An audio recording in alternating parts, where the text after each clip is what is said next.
designed by private companies. And private companies are ruled by, they have one simple goal.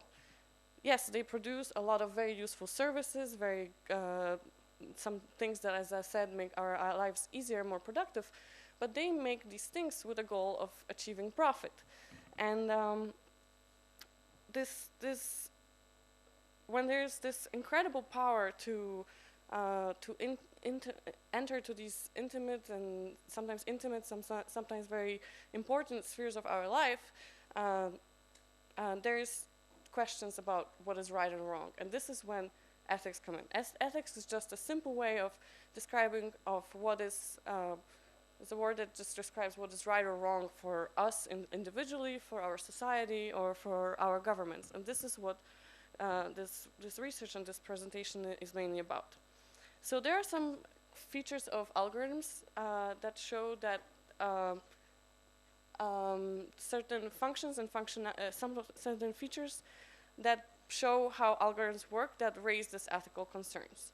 So the first function that I'd like to talk about is that algorithms work as gatekeepers. They decide what we see and what is ignored. And think about the Google search bar, the Google search engine. That's the simplest algorithm that we deal with almost every day. Think about opening your Facebook feed and seeing what shows up first. That is also governed by an algorithm called EdgeRank.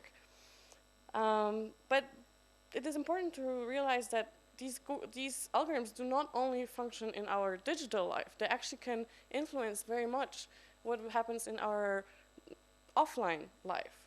So a gatekeeping function can be also, for example, hiring algorithms. More and more human resources companies use algorithms to take your CV, to take data about you, and make a decision who should get a job interview or not.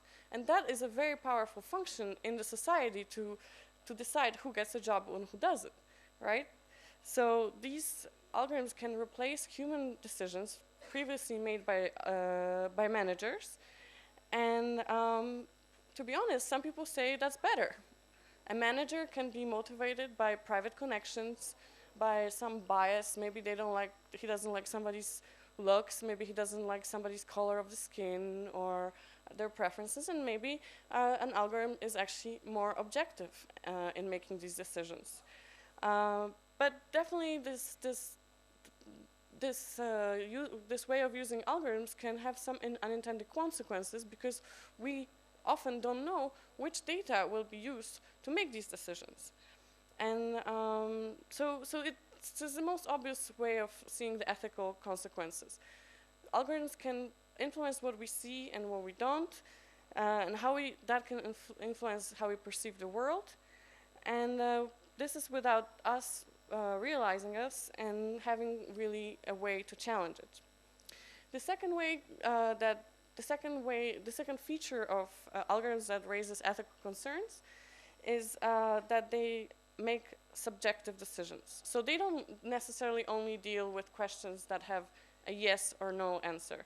They often deal with questions that are more complicated than is this right or is this wrong. The questions that they try to answer is what is important? Is this the right person for the job? Who should I date? You probably know all the dating apps use an algorithm that shows how that tries to guess who you'd be most attracted to. And these subjective decisions that are previously made by humans are turned into computers. I want to talk about one specific example of an algorithm trying to answer a question of who is a threat to public safety. This is an example from real life. In 2014, the Chicago Police Department started knocking on people's doors, saying that an algorithm determined that they're most likely to be involved in violent crime. This was not, for people who got a visit, had never committed crime before. There was no ongoing investigation against them for committing any crime. They were just on a heat list.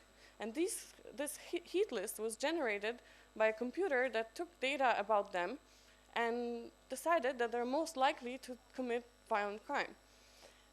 So why is this an ethical concern? Well, first of all, it's a self-fulfilling prophecy, right? So if you send more police guys to a specific neighborhood, then you're more likely to detect that when the crime is committed, and then an algorithm has just proven that it's right because it found out more crime. But the fact is that the cause here is increased policing. Another unintended consequence of this is that these algorithms can be biased.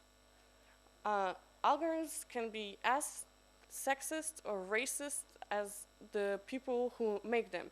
And especially in the context of the US, you can see how that might be true. This is when, for example, people who design algorithms might take into account things like, oh, is this a Latino neighborhood or a black neighborhood, or is it a neighborhood where poor people live? And of course, we know from sociology that this increases the chances of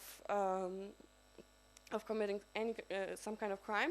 But that also means that when you introduce much more police to these communities, you're going to create tensions between the inhabitants and the police. And we've heard all the horrible stories about the violence actually committed by police in the US. So somehow you're altering this scheme, but not looking at the other consequences. And what is very important in this particular case is exactly what I said, is that algorithms are made by humans. Their creators are companies, programmers, governments, and they can actually put their implicit bias or their implicit prejudice against a specific group of people into the way that the algorithm is designed. So algorithms are not neutral, and they can perpetuate the prejudice of their creators. A third ethical concern is transparency. We don't always know how the algorithms work. As I said, these algorithms can be extremely complex to the point that even people who created them don't know how they work. They don't necessarily know how the algorithm is going to behave. We live in the area of self-learning machines that can be constantly changing the algorithm as it evolves. So it's often impossible for a programmer to even predict what a result the algorithm will give. So this lack of transparency, this called opacity, the algorithms being opaque, is a problem when we deal with algorithms that are so complex that there are many potential steps along the way, and the algorithms analyze thousands or millions of individual data points.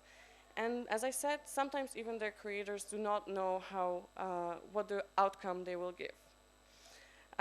So again, think about this example of a Facebook feed. Maybe there are some social media specialists among you that tried in their daily job to figure out how to make the feed show whatever you share with others show on the top of the feed. Well, I don't know if you know, but there's a team of researchers in Facebook that tries to change the algorithm every week a little bit. So exactly, it's impossible for you to figure out how it works. Why they do this? Because if they didn't do this and everybody knew how it works, it would be simply impossible, and the whole business model of Facebook would collapse, which is based on selling your data for advertising. So in a sense, Facebook has a point of not making this open and transparent, because that is their actual business secret, a trade secret, as we call it. So, but it does raise an ethical concern, because these algorithms are often incomprehensible to the outsiders. They can be biased. There can be discrimination built in them. And somebody could say, oh, they must be known to the users. Well, actually, I think that in some cases that is impossible, and maybe it's more the case that we should raise awareness about how they work. So, should algorithms be regulated? This is a question that many people struggle with. Okay, if they cause so many problems, how do we fix it? Who should fix it? So I already talked about transparency. So there are people say, okay, make these biases, make these algorithms more transparent and easy to understand for everybody so we can see how they work. Well, it's not enough to publish the code, because as I said, it's sometimes impossible to explain how a specific outcome came about, and And then sometimes there are people from the public that try to do what's called reverse engineering, do step-by-step from the outcome, see how the algorithms could have arrived at this conclusion. That is something that some people are trying to do. But complete public access to any algorithm, complete transparency is also not an answer. Because if you make algorithms completely visible to public in certain cases, then you can make them more prone to manipulation by other people. You can also, I mean, as I also said, it's also a problem for businesses, for how businesses operate. This Google search example is very important because EU and US are trying to figure out how to break Google's monopoly by maybe implementing some anti-monopoly, antitrust, consumer protection measures, so businesses can have a fair access to where they show up on Google search. But they still haven't figured out the answer how to do that. Another thing that people are talking about already in public policy is notification. So this is something that's already used in your in your personal data management. So when you sign up for Facebook, or you have these terms and conditions that you subscribe to, and what is notification would mean is that you would get an information that certain decision, certain profiling was done using an algorithm. This is also means that you would have right to correct your data or exclude it from some database, and this would potentially give you more control and force companies to pay more attention and be more accountable about how they use it. The third way is direct regulation. So let's go back to the money monster example. Direct regulation has been most successful in what is called critical infrastructure. So for example, financial markets. So there, the regulators really have an interest to regulate the algorithms, because potentially they can destabilize the entire market. So as I said, in this area, there is a little bit more progress in regulation. But what is important in this public policy field is that there is no one solution that will fit all the problems. In some cases, full transparency might be an answer. In other cases, it might be regulations. It might be hard regulations, like in finance, or it might be soft regulations. So think about, for example, private sector can be regulated by these anti-monopoly bodies. There can be some rules or laws. But who's going to control the public sectors when your government decides, for example, to introduce this public predictive policing that I talked about? Who's going to regulate them? And here some people talk that there should be ethical standards or some kind of guidelines. There's even this idea that there could be algorithms council, like there's bioethics councils in many countries. There could be also an algorithm council. But what I personally think, and of course I'm biased in this case, is that there should be more public scrutiny of these algorithms and more academic, solid research about this subject before we make any rapid moves. So we have on our website these academic papers that I encourage you to read, but we also have this short publication that makes everything very clear, and I encourage you to take a look.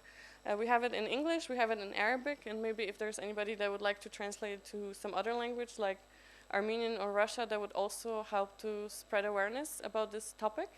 I also have these stickers that I put there. You can get them from me or pick them at the desk outside.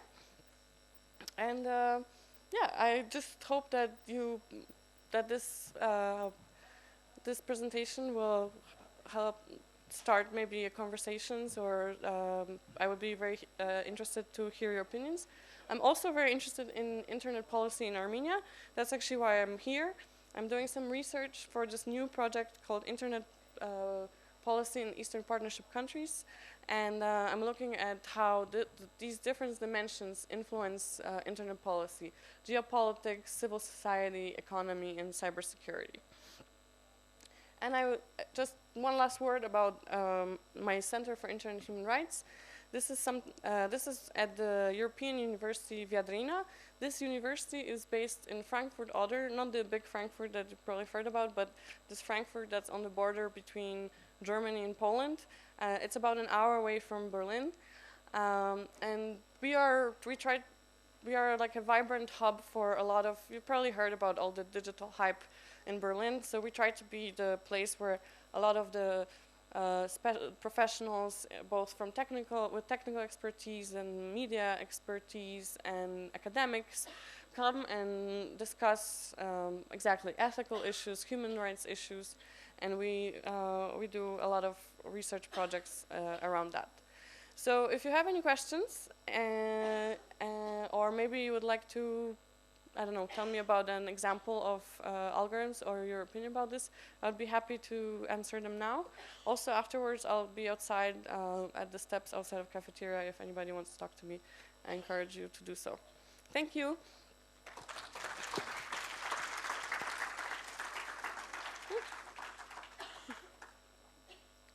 Any questions?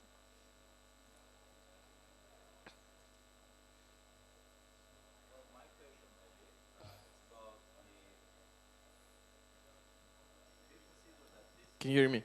I'm looking through internet to try to find if you have publications related to Armenia, but while it's opening and loading, can you tell us, do you have any specific publication about Armenia, or when is it expected? Because I work on these issues too, and I'm very interested to find out. So these are two different projects. One is about ethics of algorithms, and this is something that we did mainly for last year, and has nothing to do with Armenia. The second project is new.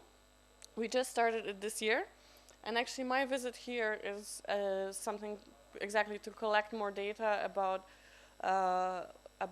Armenia. I had, of course, one of the main reasons why I'm here is Samuel. He invited me here to Barcamp, but also I met him a couple years, and when he started talking about how internet policy is made in Armenia, I thought it's quite unique in the whole world, and that it would be very good to put world's focus on this model that you have here. It's a very interesting approach. So we don't have a publication yet. I think you could expect something towards the end of the year where the data collection finishes, and then I think maybe from October, November, December, we'll start putting out more stuff on our website. Super, thanks. Varan?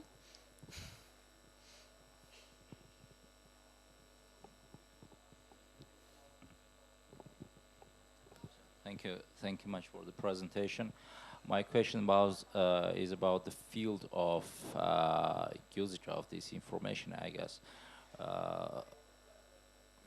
Do you consider that this is emerging issue in e-health, for example? Because a lot of information about about people, about their health status, etc., is involved in the data, etc. So how do you think that it can be managed? Thank you. So this is actually affected in e-health is affected in two ways. One is the fact that so much data is collected by about us. We've willingly shared this data by subscribing to these fitness apps, having the watch measure our pulse and everything. So it is a problem because already at the step when you talk about this data being collected and then sold to the advertising companies, that's the first problem, right?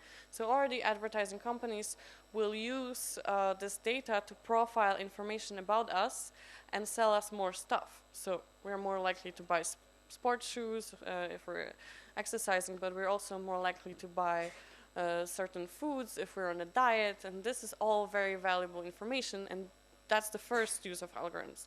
The other use of algorithms that is even more scary, and that's why we have this sticker said, should an algorithm give your health insurance, is that this data is not only sold to advertisers, it's also sold to the insurance companies.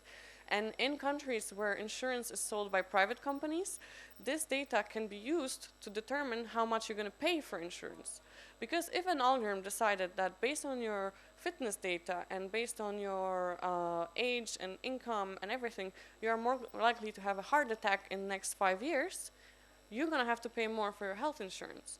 And this is a private, you're going to a private company and they can just do that. They can decide that your premium, what it's called, is going to be higher. So that's why we have this, should an algorithm decide how healthy you are and or how much you have to pay.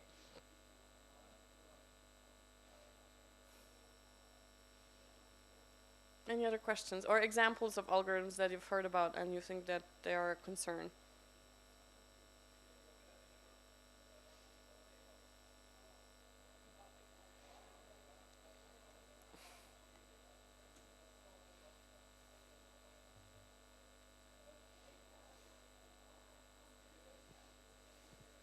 Thank you for your presentation. As we can see with Tesla and other car manufacturers, they're using artificial intelligence to produce self-driving cars, and they are likely to get very popular in the next few years. And I think this also has some ethical issues because there are some problems with the algorithm. For example, if the car gets into a situation when it has to decide, for example, to turn right or to turn left. If it turns left, it will get into an accident and probably 2 people will get injured. And if it turns right, it will hurt more people. And what should the algorithm choose in that case? So I think it's an important issue, and what I would like to hear your opinion about that. How can we try to solve this problem? The issue that you presented is exactly when you take your first philosophy class, this problem is presented. It's like called the fat man trolley problem. There's a fat man standing on the bridge, and you can see that the train is going to crash. But if you push the fat man over and you block the tracks, the train will not change direction and something like that, and you will save a lot of people. So should you save that one person? So should you sacrifice that one person to save all the others? And this is very interesting, because now that decision that philosopher have struggled, and there's a utilitarian approach, and then there's this other approach, and whatnot, is now delegated to an algorithm, and this algorithm will have to ultimately make the decision of which philosophical model it follows. But when you ask me about my opinion is, you should watch this episode of The Good Wife. It's the legal show from the US where there's a car crash of somebody testing an self-driving car. And there's a whole legal case, and then try to decide whether it was the driver's fault or was the car's fault. If it was the car's fault, was it the people who invested in the car? Was it the people who designed the algorithm, or was it the company? And what is very interesting in this case, and also in this case of the movie that I showed you, although if you don't like spoilers, you probably shouldn't listen right now, is that both these in mainstream mass media, what ultimately is responsible is not the algorithm, is a human. So in the self-driving car case, it was hackers that hacked the algorithm to make the car crash. They had some personal reasons to do that. And in this case, it's obviously the villain of this movie, who's a rich millionaire who stole that $800 million by... so the algorithm was not at fault in either of these cases. So that's also an interesting conclusion. That's also something that we talk about in cybersecurity a lot, that it's often not the system that is at fault, but some human error along the way. And this is something that we should be concerned about as well. But as I said, the algorithm can also make, maybe not mistakes, but it can be designed in a way that will exclude some groups. Thank you. Thank you. Okay, thank you so much. I'm going to go outside a little bit to get some fresh air. I'll be outside in the cafeteria steps, and if you have any questions about any of the things that I talked about, please feel free to approach me. I'm very interested in your opinions, and thank you very much for having me here.